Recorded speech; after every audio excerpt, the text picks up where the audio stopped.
Good afternoon din po to Miss Farah Pascual, the Vice President for External Affairs, and Mr. Melchor Arcinas, Vice President for Finance, and Mr. Aldrin Edward C. Perez. Good afternoon po, sir. So, I'll just share my screen po, no?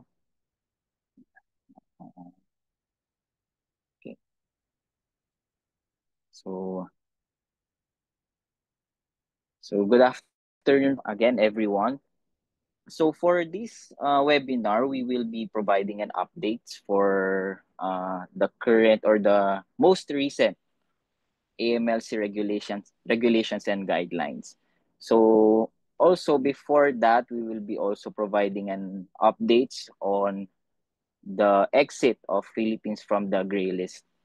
So it was announced just last February 21, 2025 that the Philippines has indeed exited the FATF gray list. So for a little bit of information for everyone, si FATF po or the Financial Action Task Force, sila po yung nagsaset ng golden standards in terms of anti-money laundering and counter-terrorism financing.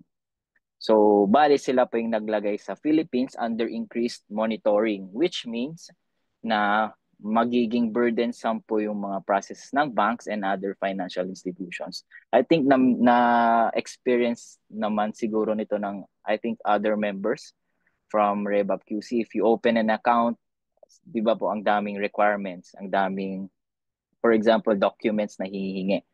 That's the effect po of having the country under the gray list. So even our correspondent banks sa abroad, yung mga counterpart banks na sa abroad, we also experience difficulty in transacting with them. So ganun po yung naging effect ng gray list na pagka-gray list ng Philippines. And the good news is last February 21 nga po 2025, the Philippines has officially exited the gray list. Again, we will be providing you with the what you call this, an overview of the process kung paano tayo nag-exit. So why is it important? Because the exiting of the gray list is just a step, or should I say it's just a beginning, kasi we need to sustain the initiatives, for example, the initiatives and all the actions that were taken for us to not to return to gray list. So madidiscuss din po in the following slides on how we could do it as covered persons or even individuals. Okay? So this is the message from our president when we exited the gray list. The president expressed its gratitude to the Asia Pacific Joint Group and stated that the Philippines, taking a proactive stance, underscores its firm and high-level political commitment toward continuing our efforts to ensure that our AML, CTF, and CPF reforms and measures are implemented and sustained. So we emphasize that the high-level political commitment is very important to ensure that there is an availability of resources to comply with the standards, and then also to ensure yung passage ng necessary amendments to our existing laws. Kasi as we move forward naman po, we are not just settling with our current laws, we are also trying to improve kung saan pa po yung may mga risk exposure and other factors on how we could mitigate the risks involved in our specific sectors, for example. And then we also, the high-level political commitment is also important to ensure na may strict monitoring ng relevant agencies compliance. So again, the exiting of gray list was a whole nation approach in which we always emphasize na hindi lang po AMLC, hindi lang po ang government, pati rin po yung mga private sector representatives and associations were involved in the exit of the Philippines from the gray list. Okay. Next slide. So the kung paano po nag-exit yung gray list, marami pong action items. It were parang around 18 action items. So we are just gonna briefly provide an overview of the other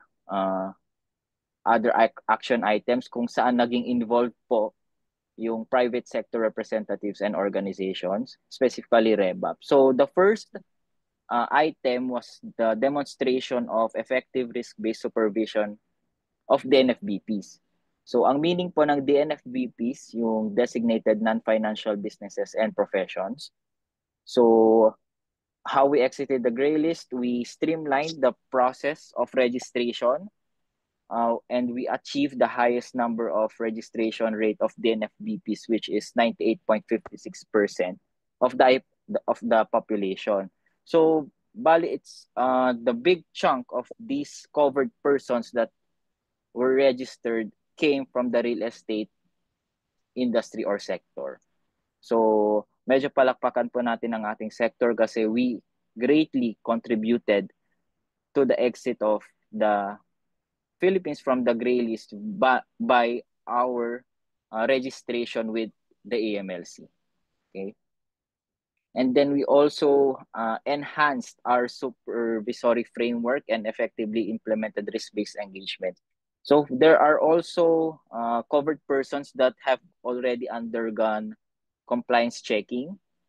So madidiscuss din po later kung paano ba, paano po ba yung general framework on how we conduct our compliance checking. And then AMLC also applied dissuasive and proportionate enforcement actions. Ibig sabihin, for those who are non-compliant with the requirements of AMLC, so we also imposed sanctions and other other actions for their non-compliance. So again, integral as well is in successfully addressing the action plan item is the participation of representatives from the private sector in the on-site meeting. So particularly si REBAP, I should say, naging vital po ang participation niya for the exit of the Philippines from the gray list. Okay?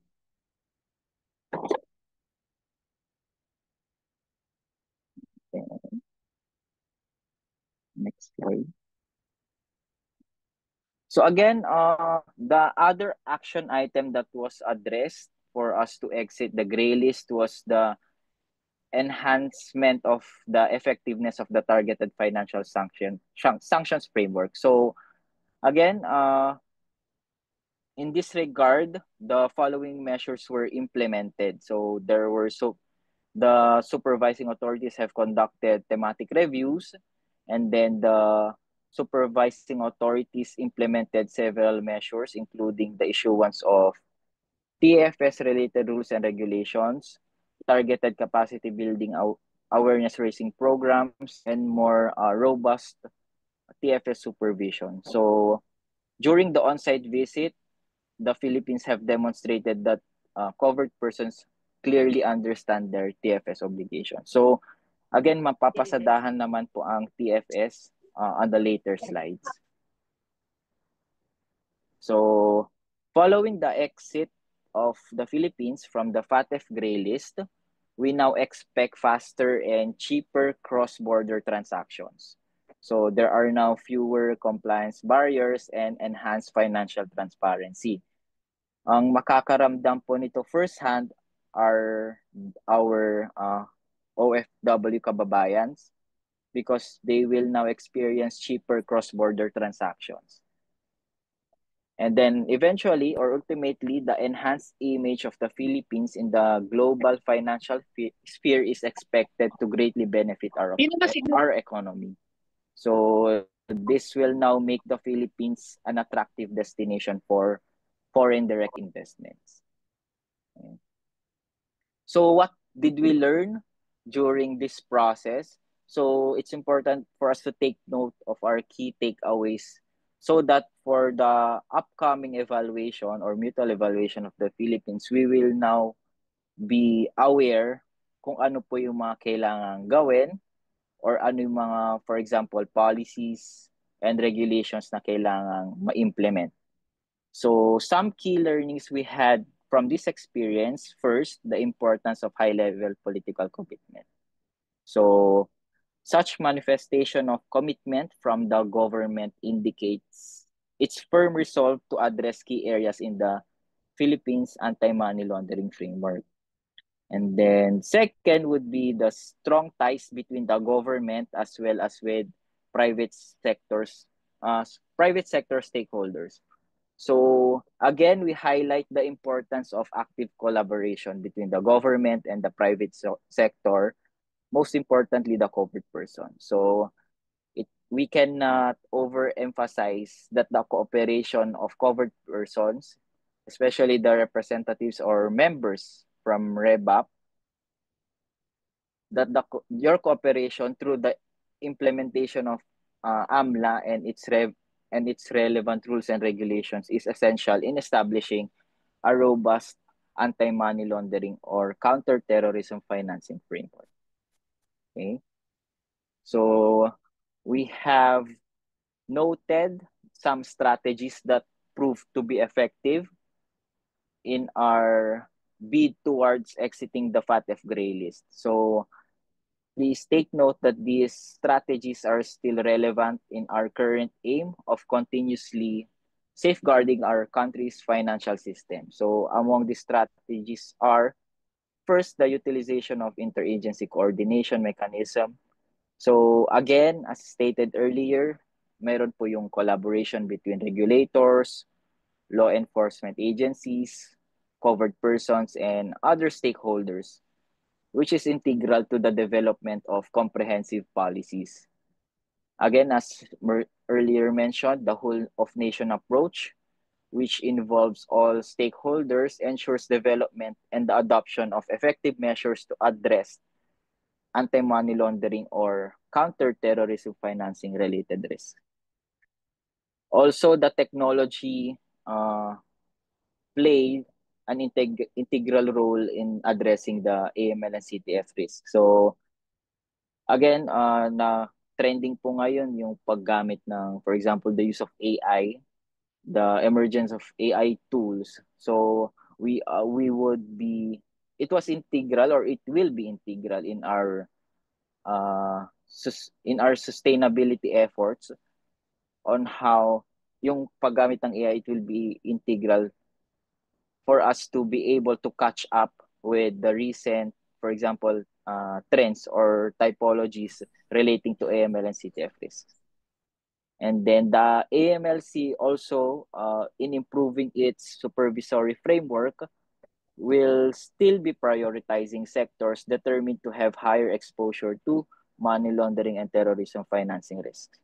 So through these methods, the AMLC was able to proactively monitor and mitigate the risks, helping maintaining a more stable and compliant environment.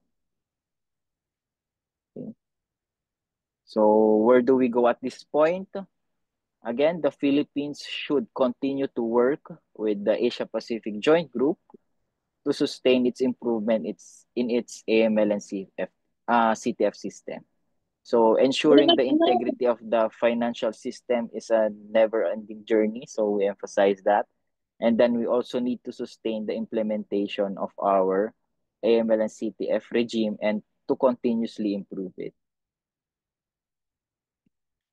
And then, so from that, for the purpose of improving existing policies and guidelines, covered persons, such as members of REBAP, may consider the following best practices we have learned from our experience of being included in the FATF grades. So first is to have a clear understanding of your respective sectoral risks. So having a clear understanding of your risk would help you develop effective procedures and policies to address them. And then covered persons should continuously educate themselves with the different typologies and red flags. So doing so would allow the covered persons to adopt efficient money laundering and terrorism financing threat response, and effectively coordinate and cooperate with the AMLC.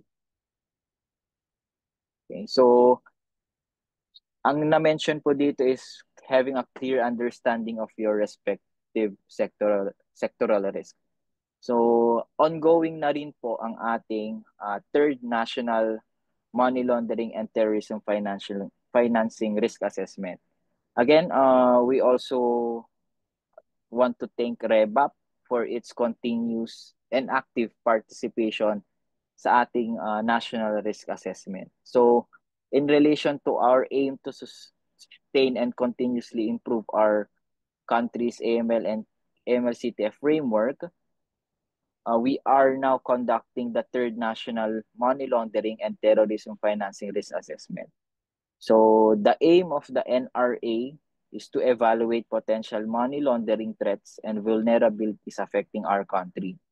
So from the NRA, we will be able to adopt measures to address determined risk, and this will also ensure the sustainability of our country's AML and CTF regime. Okay, so the NRA or the National Risk Assessment is conducted in compliance with the FATF recommendation number 1. So basically, ang recommendation ng FATF is to require country to identify, assess, and understand its money laundering and terrorist financing risk. So recap lang po from the second National Risk Assessment kung ano po yung naging report or narrative for the real estate sector. So, the real estate sector has transactions which involve large sums of money. So, it makes them attractive for illicit financial activities. Okay? Now, the criminals exploit weak oversight, complex ownership structures, and cash payments to launder money.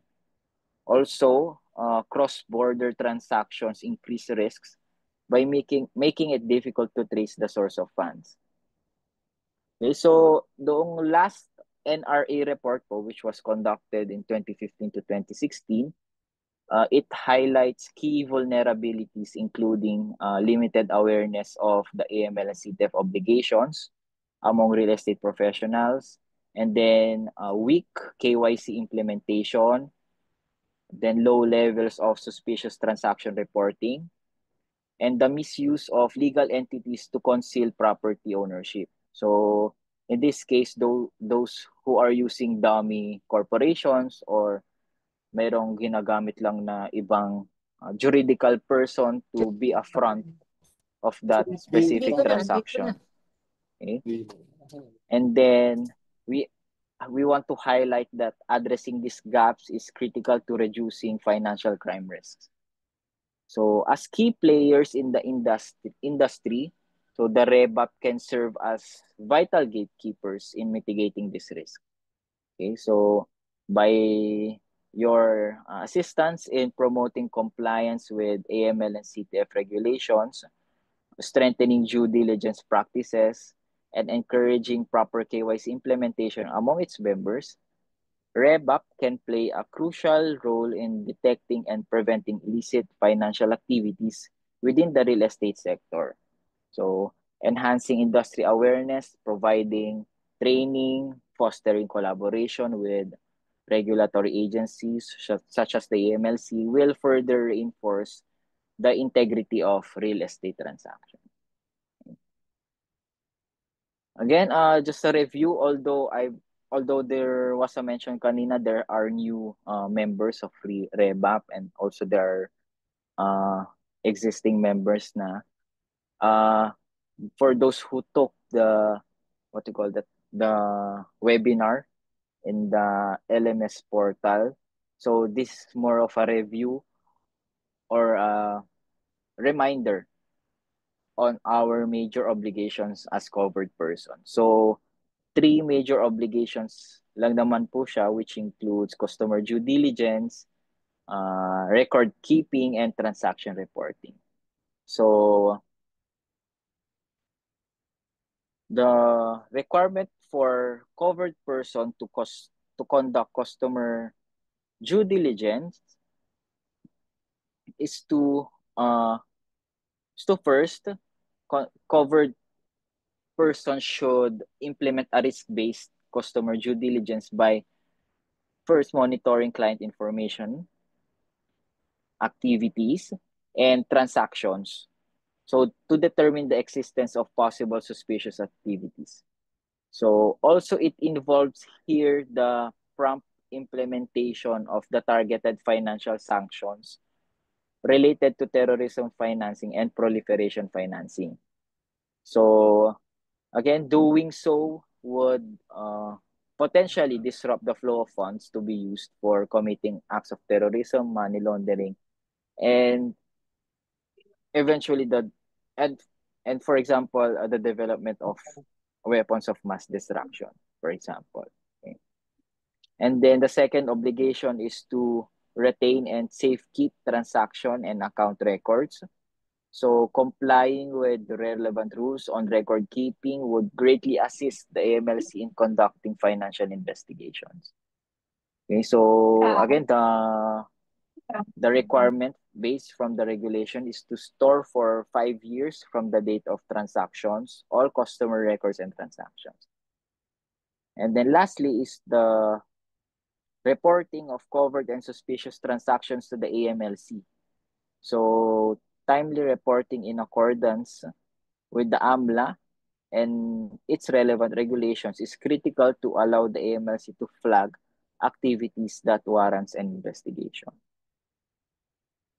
So, and as earlier mentioned, these are the types of processes that should be included in your conduct of customer due diligence. So, first is the customer identification, second is the customer verification process, and then identification and verification of agents if there's any, and then the beneficial ownership verification, the determination of the purpose of the relationship, and then ongoing monitoring process. Okay. And then, as earlier mentioned, yung targeted financial sanctions. So, the targeted financial sanctions is part of the conduct, is one of the it's one of the regulations that should be followed in the conduct of customer due diligence. So, as defined by the FATF, TFS refers to two key components, so asset freezing and prohibitions, to prevent funds or other assets from being made available directly or indirectly for the benefit of designated persons and entities. Okay? So who are exactly these designated persons? So first, any individual or entity designated as a terrorist, a terrorism financer, or a terrorist organization under relevant United Nations Security Council resolutions. So, bali sila po yung nade-designate na international terrorist. So, in the local setting, meron pong list si Anti-Terrorism Council na sinasabi kung sino po yung mga designated terrorist locally. So again, the second set of designated persons include any person, organization, association, or group designated under the Anti-Terrorism Act. And then third is any person or entity designated under UN Security Council resolutions numbers 1718 and 2231. So which pertains to sanctions related to North Korea and Iran, respectively. Okay, so these sanctions play a critical role in combating terrorism, financing, and ensuring that illicit funds do not support activities that threaten global and national security. Okay. So we will now be discussing the two types of financial sanctions provided under the Terrorism Financing Prevention and Suppression Act. So the first type is targeted asset freeze. So these sanctions apply to specific individuals, entities, and organizations by restricting their access to funds and economic resources. So if a person or entity is subject to an asset freeze, they will be listed on the consolidated list and officially designated or prescribed. So this list, we will be, on the later part of these slides, mapopost po doon kung saan makikita yung list of this designated person. So the second type is the prohibition against dealing. This means that this sanction prevents anyone from dealing directly or indirectly with any property or funds that they know or have reasonable grounds to believe that are owned or controlled by a designated individual or entity. And second, providing any property, funds, financial services, or related services to a designated person, group, or organization. Okay. And then who needs to comply with the implementation of the TFS? So this includes covered persons, those who are defined under the Anti-Money Laundering Act as amended, and then relevant government agencies, and then lastly, the general public, particularly with regards to the prohibition against dealing under Section 8 of the TFPSA law. So what does the AMLC expect the covered persons to do? So first is to stay updated. So regularly check with the UNSC and Anti-Terrorism Council list of designated persons and entities. And then we also monitor and screen. So we ensure that the appropriate due diligence is conducted and scrubbed against the consolidated list. And then third would be freezing without delay. If there's a match or potential target, freeze asset. If there's a match or potential target, the requirement is to freeze assets immediately as required by the law, and then file a suspicious transaction report, and then a submission of an e-return. It requires that the AMLC is provided with detailed information on frozen accounts or assets. Okay. And then the safe harbor provision in case a freeze has been effected based on mistaken identity. As long as there is an absence of bad faith, gross negligence, or malice, no individual may be charged on any administrative, criminal, or civil charges against that person. Okay, so saan po makikita ang list of designated persons or entities? You can view it at the UN Security Council Consolidated List via their website, as well as the local designations by the Anti-Terrorism Council. Okay.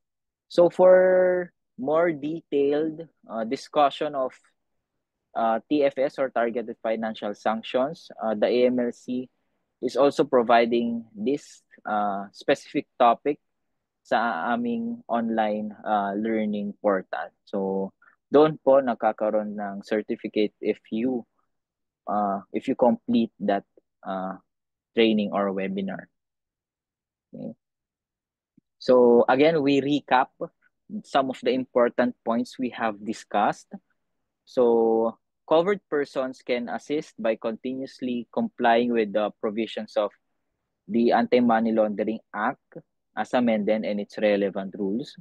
So specifically on applying the appropriate level of customer due diligence, proper record keeping, timely submission of transaction reports, and prompt implementation of the targeted financial sanctions relating to terrorism financing and proliferation financing.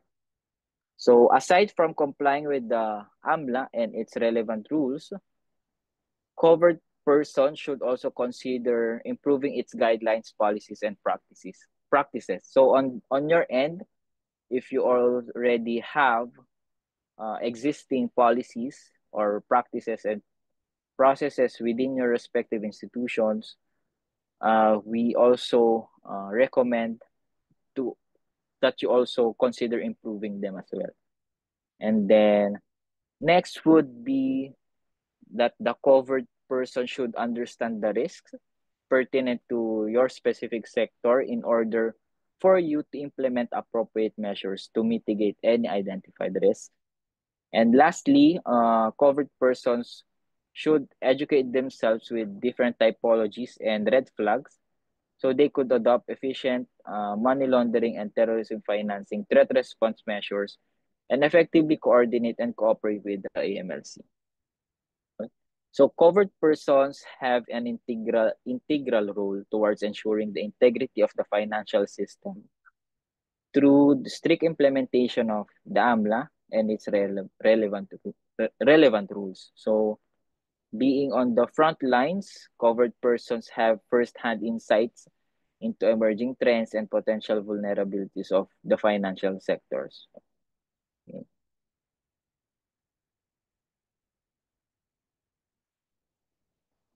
So we will now be introducing one of the most recent guidelines for the registration of the covered person. So if the chapter, for example, RevUp QC will be onboarding new real estate broker members, which are covered persons under the Anti-Money Laundering Act, then they are required to register with the AMLC.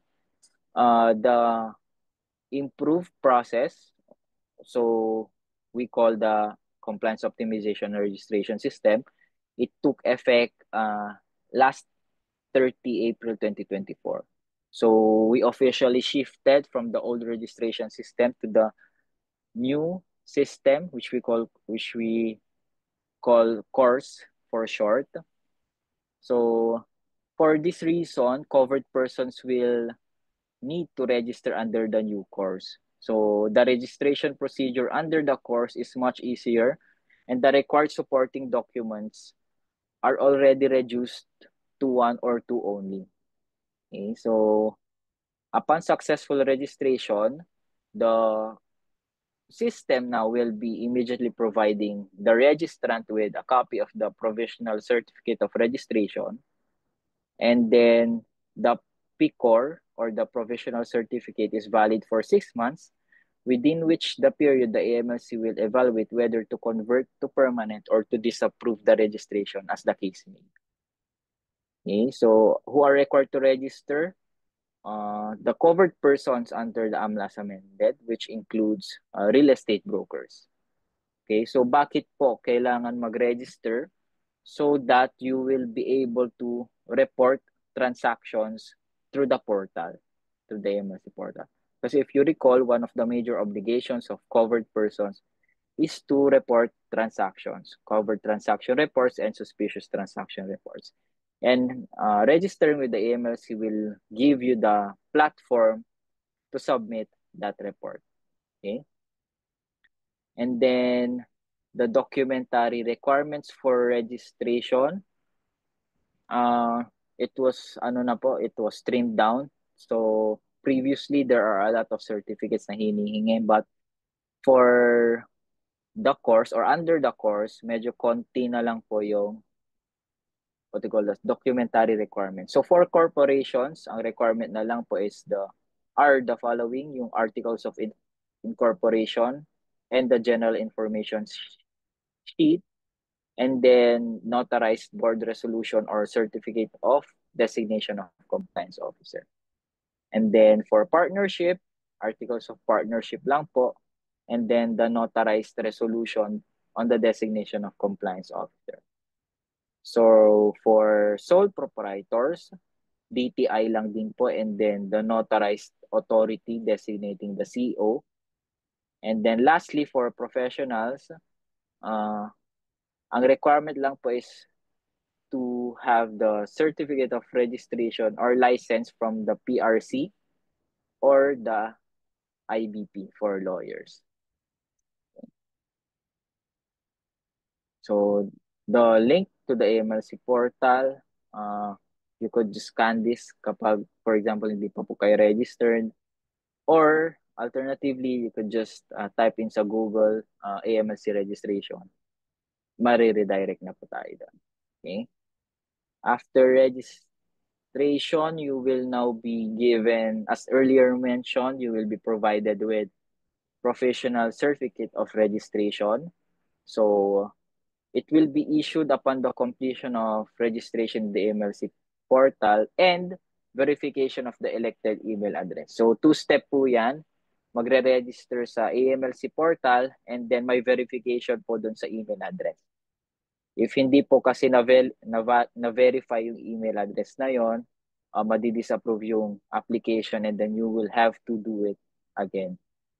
And then right after, it will be issued within 6 months upon the issuance of PICOR is the certificate of registration if the AMLC does not find any irregularity in the document submitted. So the validity of the certificate of registration is 2 years po. So you just need to update your registration after 2 years. So why 2 years? Based on average, what do you call that?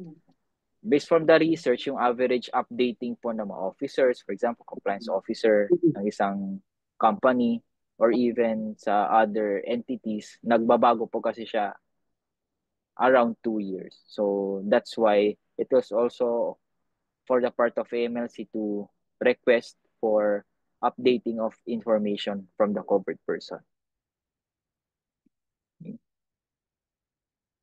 So another obligation that was mentioned earlier is the transaction reporting. So meron na po kayong portal, meron po kayong account, meron na po kayong PICOR or Certificate of Registration when you register. And then you will also have the platform in which you could report the covered transaction and suspicious transaction. So as a review, the covered transaction report is a transaction in cash or equivalent one instrument which is in excess of the threshold. So ang threshold po ni real estate brokers or the real estate transaction is at least 7.5 million pesos in cash transaction. So basta po umabot sa threshold or nag-exceed, reportable na po yan sa AMLC. Okay? So the timing of reporting is within 5 working days from the date of occurrence, meaning from the date of transaction in general. Okay? And then for suspicious transaction report, ito naman po, what do you call that? It's not depend on the value. So any value po, as long as merong suspicious indicators, then that transaction is now reportable to the AMLC. So kahit po ang amount involved lang is let's say hundreds of thousand pesos lang, but as long as there are these red flag indicators, then they are now required to be reported to the AMLC. So the timing of reporting general is within 1 working day from the occurrence of that suspicious indicator. Okay? But in the 2021 AMLC reporting, AMLC registration and reporting guidelines, may iba't ibang type of reckoning period depending of the transaction. So also there is another specific type of training or webinar which focuses on the reporting guidelines in the LMS portal. So mas comprehensive po 'yon na webinar or training which will teach the covered persons on how to report with the AMLC. Okay? So again, it's a free training together with the targeted financial sanctions and the AML and CTF fundamentals. So yung tatlong trainings po na yon, mabibigyan kayo ng certificate upon completion. Okay? And in cases wherein the specific transaction breached the 7.5 million threshold and there are suspicious circumstances, you will need to report it as a suspicious transaction. Okay.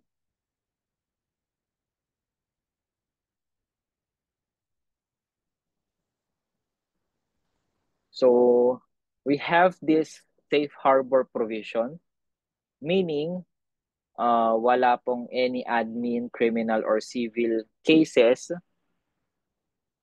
ang magpa-prosper sa isang covered person for having made a covered transaction or suspicious transaction report when it is done in the regular performance of duties and in good faith, and whether or not nag-result po sa any prosecution under the AMLA or any other Philippine laws. So, wag po tayong matakot mag-file ng CTR and STR. Okay? Also, the filing of CTR and STR is an exception to the Data Privacy Act. Okay? And then, the filing of CTR and STR are not necessarily proof that the customer is involved in unlawful activity. So, internally, in the part of AMLC, the STRs and CTRs serve as basic triggers for investigation and analysis po. But does not necessarily mean na there is indeed an unlawful activity. That's why we are encouraging po everyone to file CTR and STRs. Okay? And then also the non-reporting of CTR and STR is also a criminal offense, which includes the penalties of imprisonment and fine. Okay? And then lastly, as mentioned doon sa ating major obligations earlier, the covered persons are required to maintain and safely store for 5 years from the date of transaction all customer records and transaction documents. Okay? Also, to keep all records obtained through CDD, it also requires the covered persons to keep them for at least 5 years following the closure of the account for the accounts that were terminated. And then, if there is a case that was filed, the covered persons are required to retain and safely keep beyond the 5-year period until it is officially confirmed by the AMLC that the case has been resolved, decided, or terminated with finality. Again, the failure to keep records is a criminal offense, which carries with it fine and imprisonment. Okay? So, I will just be briefly mentioning GoTrax po, no? Kasi the learning module for this guideline is still a work in progress. So, it was issued last 30 April 2024. The registration procedures uh, of the 2021 AMLC registration and reporting guidelines were now replaced by the two guidelines. So nahiwalay na po yung reporting and registration reporting guidelines na naging course na po siya and GoTrax. Okay? The GoTrax was took effect last January 2, 2025, which will now be amending the 2021 ARRG. Okay.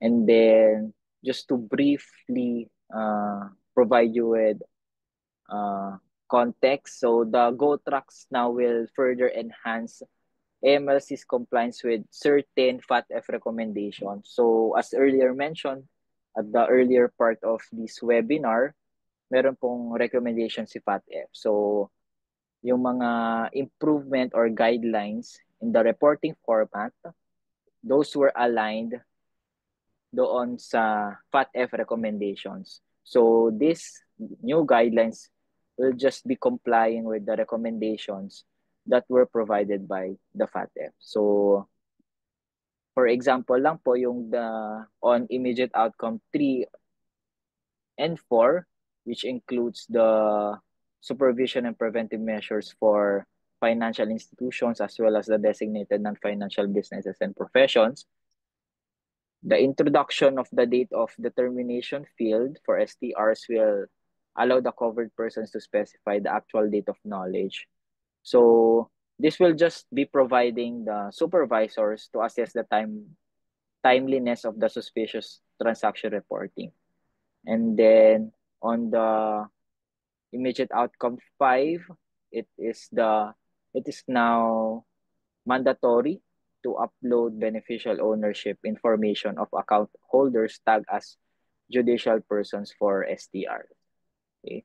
But again, as mentioned earlier, a more comprehensive learning module for GoTrax is now being developed such that it will now fully replace yung 2021 AMLC reporting and registration, AMLC registration and reporting guidelines. So with that, we will now be concluding the presentation for the latest guidelines that were issued by the AMLC, as well as the updates in relation to the country's exit from the gray list. So for this part of the presentation po, do we have questions? Ayan. Thank you so much, Attorney Nestor Rasco, for the information and updates regarding the Anti-Money Laundering Act. Congrats din sa atin kasi nakaalis na tayo sa gray list. And we are truly blessed to have the AMLC. Sobrang organized po, obviously, and masigasig yung system nila na ginawa, no? Doon lang po tayo sa legal palagi as brokers. And we applaud the AMLC for your efforts toward a cleaner business environment for everyone. We here at Rebap QC enjoin everyone to please register and comply with the AMLC requirements, not only for the sake of compliance, but also for the betterment of our nation. I am sure that many of us here have had clients who we feel are suspicious. It's best to know what to do as law-abiding citizens and professionals para rin sa ikaluluwag ng ano natin ng loob natin, di ba? That said, we are now opening the floor to questions or insights. Kung sino pong may gustong sabihin or tanungin, please feel free to turn on your microphones. Good morning, good afternoon, Attorney Nestor. May si Rusty Uli po. Good afternoon, sir. So, okay, question po, no? Yung Rebap QC po, our members po considered as covered persons. Pero is Rebap QC as a non-profit organization also required to register with AMLC and obtain a certificate of registration? Sir, good afternoon. No? So, for the institution itself, the Rebap QC, you are not required po to register with the AMLC. Only the members po who are engaged with real estate brokers, real estate brokerage profession. So, in short, hindi naman po required. Okay. Thank you so much, Attorney. Kasi may mga banks po, yung banks po, actually ng Rebap Quezon City, no, nagre-request sila ng COR from our chapter. So, at least nadinig po namin from you na no need na. Thank you, PDP. Okay, thank you, Press. We have a few questions in the chat box from ano po, CRB Bernadette Haloskos. How do we renew our PCOR and what are the requirements? Hello po, ma'am. So, when you say renew our PCOR, does it mean that yung meron pa rin sa inyo ay PCOR? Tama po ba? Yes, And PCOR. it lapsed na po ng 6 months. Tama po ba yung intindi ko? Nag-expire siya. The validity is 2 years pag permanent. Yes po, yung permanent. Oo, Kasi po Oo. ang PCOR po kasi is yung validity is 6 months, but during that duration ng 6 months, may issue na yung PCOR yung core if the AMLC deemed na the documents are valid or you are indeed a covered person. So may issuehan na po yung core. Yes, I'm And sorry. then doon sa It's a doon core. sa renewal ng core after 2 years, you just need to register po again doon sa ating portal. So internally naman po yung system natin, when you register with an existing registration, ina-update lang po siya. So hindi po siya magiging duplicate entry on our end. Thank you. Okay. We have another question po from one of our newer members, CRB Ira Palomar. Do we need to declare to AMLC all sales below the all sales below the threshold or only above the threshold? Declare all sales po ba dapat above the threshold regardless of Okay. cash or Yes po. So ang requirement lang po ng real estate broker to report with AMLC is when the transaction is in cash and if nag-exceed po siya sa threshold. Ngayon po, if for example, there are those transactions that used other forms of payment method, for example, gumamit ng manager's check, ng check, or for example, a bank transfer that exceeded, for example, 500,000, but hindi nag-exceed sa 7.5 million, ang magre-report na po nun is the bank. Kasi sila po yung covered covered person in which dumaan yung pera sa kanila, and then above 500,000 threshold, which is the threshold for them as covered person, sila na pa yung magre-report.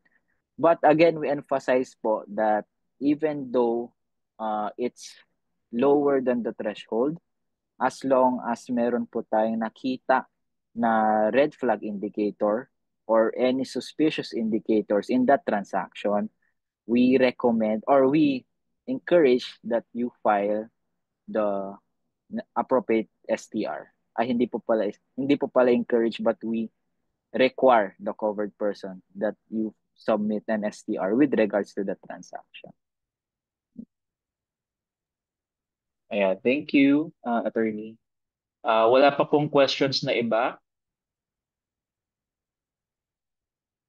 Ayan, from our treasurer Edna Tumala. Can AMLC issue a certificate to Rebap Quezon City? Our association is not a covered identity. Okay. Kasi problem po namin ngayon, attorney, pagka nag-a-apply kami ng Registration transaction sa po. bank or registration, nire-require kami mag-issue ng certificate from AMLA as Rebap QC. So possible Rebap QC. Sige Apo. po, sir. We will try to raise that issue with to BSP sa mga correspondent banks nila. But as far as IMLC is concerned, hindi po kasi kami nag-i-issue ng, for example, certification to that effect. So, but again, if the bank has an issue with that kind of what do you call that? Kind of policy on their end, they could always verify with AMLC on their end if indeed to verify or to confirm na hindi po required mag-register with the AMLC. Okay, attorney, ako naman po may question. This is coming from siguro fear din or concern about our safety. Ano po yung mga safeguards natin sa covered persons, kunwari mag-report, na what are the safety precautions na kumbaga hindi kami mahabol ng report namin, parang ganyan.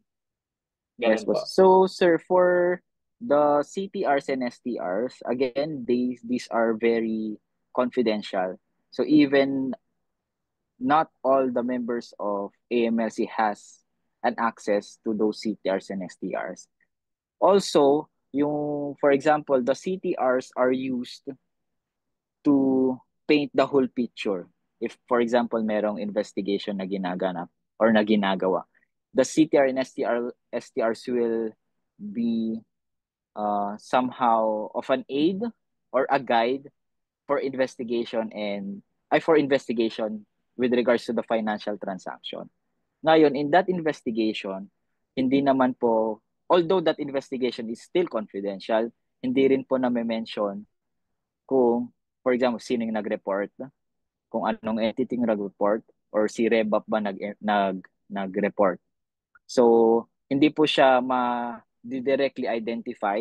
And then, for example, hiningi na po na material yung mga law enforcement agencies natin ang hingi ng material for AMLC. We are making sure na masasala po siya such that hindi po mapipinpoint kung saan nanggaling yung report na yon. So, again, on the part of AMLC, we have records kung sino yung nag-report. But when we create that report or investigation report, it is already a consolidation of all facts of the case or all facts of the request. So, hindi po ma-identify if this specific person yung nag-trigger ng investigation. Hindi po. Okay, thank you, Attorney Clear po. Any more questions po from the audience? Maganda po to kasi hindi ganito ka-interactive yung webinar kasi pre-recorded. Ito may kaharap tayo mismo na attorney. So kung may questions po tayo, this would be the best time to ask. Hi, may question po ako. Sorry, late ako Go naka-join. ahead po. So, we received an email from a developer.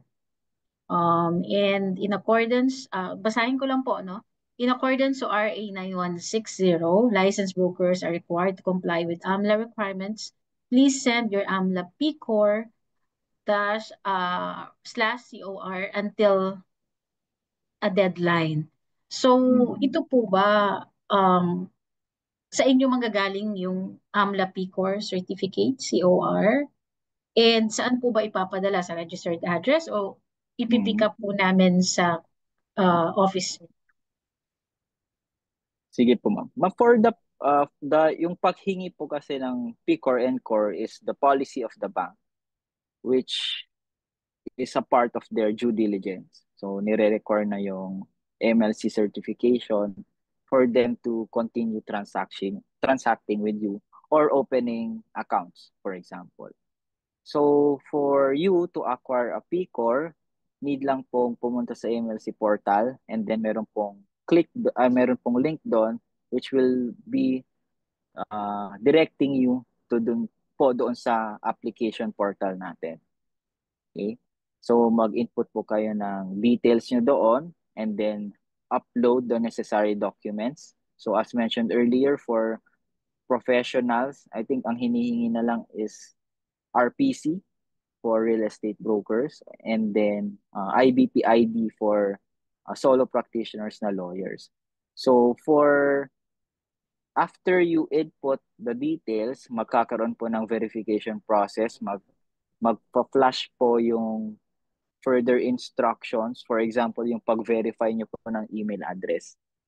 So, for some social media websites, ginagawa po yun. So, pag nag-register kayo, pine-verify yung email address, click this link, ganon, kapag pumupunta siya sa inbox na email nyo. So, same mechanism po, you just need to verify your email address. And then once na-verify nyo na po yung email address nyo, then you will now be issued a provisional certificate of registration. Ngayon, yung PCOR po ay nakukuha nyo from yung account nyo sa AMLC. So, nandoon na po yung digital copy ninyo doon sa inyong portal. So, wala pong hard copy na ini-issue si AMLC for PCOR and COR. Magge-generate na po siya sa inyong system and you could just easily download it and present it to the financial institution who is requesting for that certificate. Okay, thank you so much.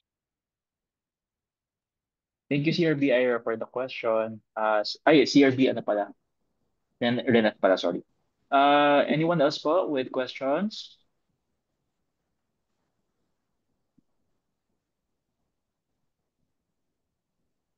Ayan, mukhang klaro naman po. Ang galing kasi ni attorney mag-explain. If anything, feel free to message us po sa page kung may question po tayo and then we will relay it to attorney and then balikan na lang po namin kayo. Right now, So, okay na po ba tayo? Press? Yes, VP. Opo, kung Okay. wala na pong mga question. Apo. Let me call on our president again, CRB Resti, VP, to... yes po. hello. Yes, Hindi Board niyo Sec. pala ako naririnig. Hindi May po. question Sorry. ako kay attorney. Go ahead po, Board Sec. Attorney, good afternoon. Meron lang akong good afternoon, ma'am.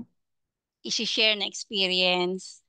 I encountered a bank. I don't know kung safe na i-mention ko yung bank. Pero they did not accept the payment of the buyer to the seller in MC form without the assistance of real estate broker. According to the bank, it is connected with their report to AMLC. My question is it possible to implement this kind of thing to all banks for the safety of buyers and sellers? Yes, ma'am. So thank you for that question, ma'am, no? So for that specific case po, ma'am, the AMLC kasi would just be recommending based on the minimum required processes or due diligence measures that is required by our existing AMLA law and IRR. Ngayon, if there are those, well, let's just say additional steps on the end of the banks, that's already their respective processes na po on how they would accommodate these types of transaction. Kasi po, for example, that bank is, let's say, conservative sila masyado. If I could just, for a lack of proper term siguro, let's just say that the bank is very conservative. That's why medyo maingat po sila. Kasi in the end po, if, for example, may sumabog na sa news outlet and then na-involve si bank doon sa type of transaction na yon, then yung reputational risk naman po kasi ni bank yung magsasuffer. So again, we understand yung mga these types of processes ni banks as long as it is within the regulations ni AMLC naman po, and also with the regulations that was set forth by the BSP, then we do not have the power to correct or to impose any any types of customer due diligence processes to them. So hindi po namin pwedeng sabihin na hindi niyo yan pwedeng gawin because as long as hindi naman siya nagva-violate ng ating AMLA laws and regulation. So in so far as AMLA and its IRR is concerned, hindi naman po pinoprohibit yung ganong practice for the banks. So I hope this answers the question po. Thank you, attorney.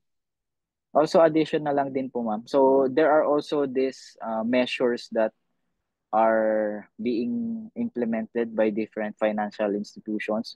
So hindi na lang din po yung banks yung mga nagre-require ng ganitong types of requirement. Pati po, I think other government agencies na rin as well. So for example, if there is a transaction between buyer and seller, I think other branches ng LRA, may mga ginagawa na rin silang other measures in place. So I just don't recall kung saan specifically, but there are those who are also practicing these types of conservative measures. So ayun po. Thank you, attorney. Yeah, thank you, Board Sec. Any more questions? Kung wala po, we will move on with the certificate of appreciation. And going once, going twice. Okay. Okay, let me call on our president again, CRB Resti Ulip, to present the certificate of appreciation.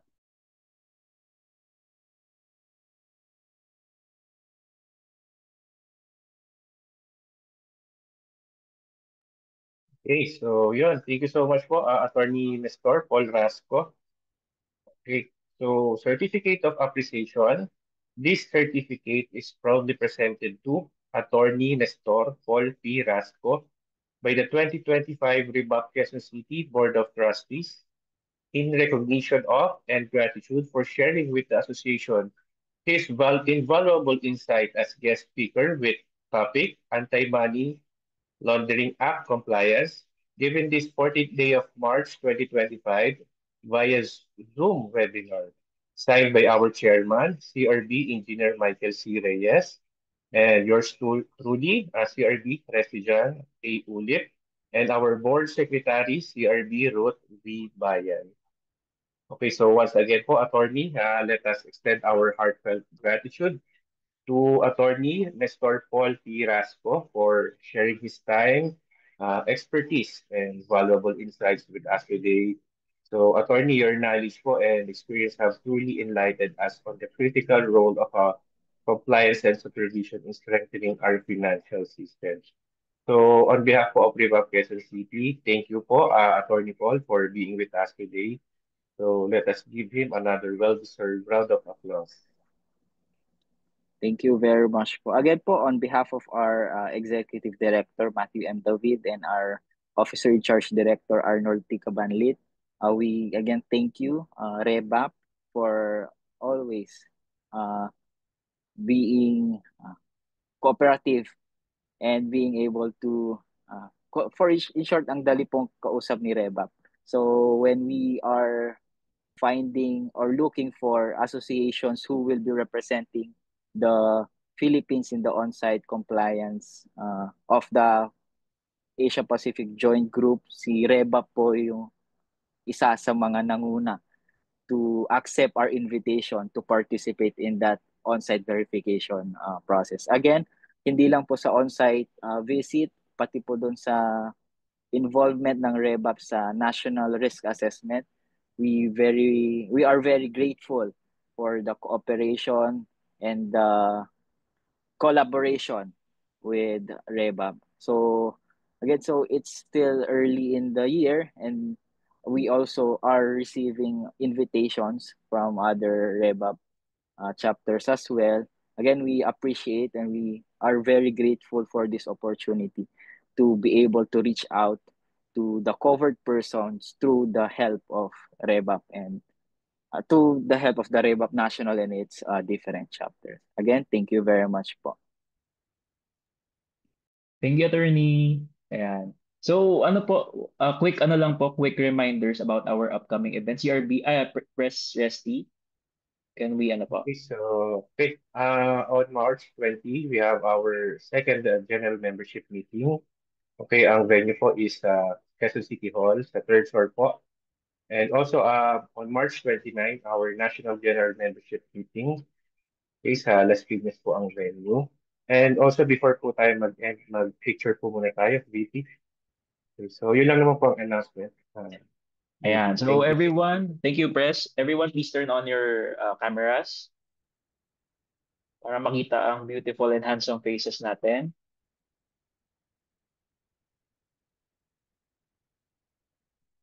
Ayan. May mga new faces po ako nakita. Welcome po, welcome. Thank you for attending. Okay. Everyone po, please turn on your cameras.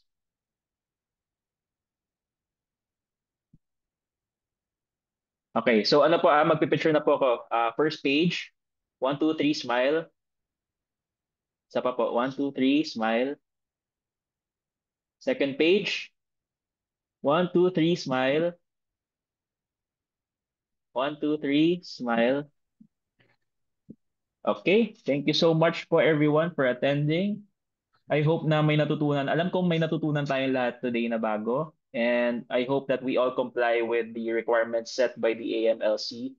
And we hope to see you in our upcoming events, especially this March 20 for our general membership meeting at the Quezon City Hall.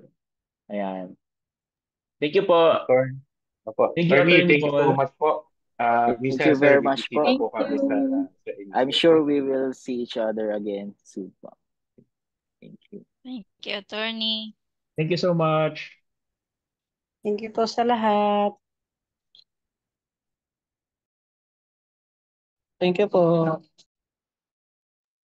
Thank you, everyone. Bye, everyone. End ko na po. Thank you, thank you. Thank you.